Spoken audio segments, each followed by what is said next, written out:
Hi there, I'm Dr. Stephen Phelan. Welcome to this new video, and this is another video from my webinar questions answered series.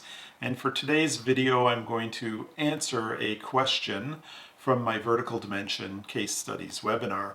And this question's from Dr. Carlos Lago Garcia Dios. And Dr. Carlos is asking, what does the PIC mean?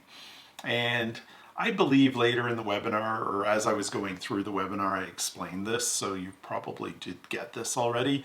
But I know I do speak about PIC in certain emails, etc. So I thought, not a bad idea to mention what this is exactly. And it's basically the point of initial contact.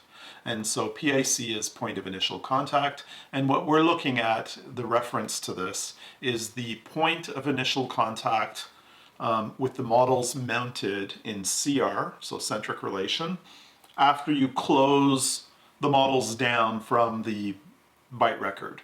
So when you're mounting the case, I'm taking the bite records at an open position, so they're not at the PIC, they're open beyond the PIC, and we increase the incisal pin of the articulator to accommodate that above 0, and then when we close the incisal pin down to the contact point, that should be at 0 or near 0 because we've increased it about the approximate thickness of the bite record. When we close that down to 0 or very close, the models will touch in a position.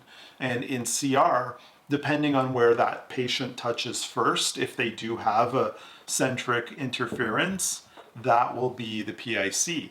Now, some patients, CR and CO, or MI, whatever you want to call it, maximum intercuspation or centric occlusion, in some patients, these areas, these descriptions are coincident, meaning the patient, whenever they bite down all the way in maximum contact, their condyles are seated all the way into centric relation.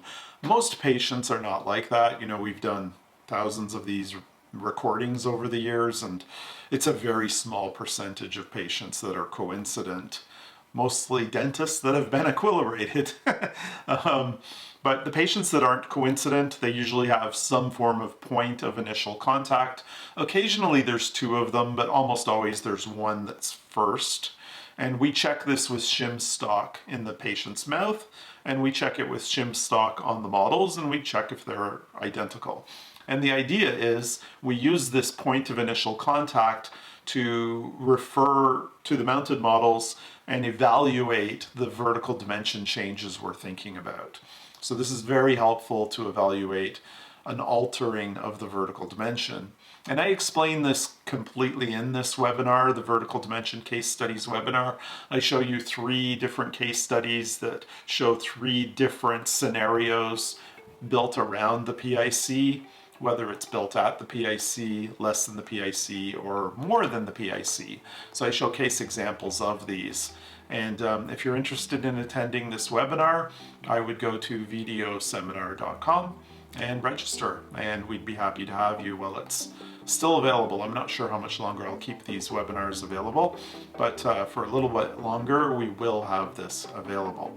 So thank you very much, and we'll talk to you soon. Take care.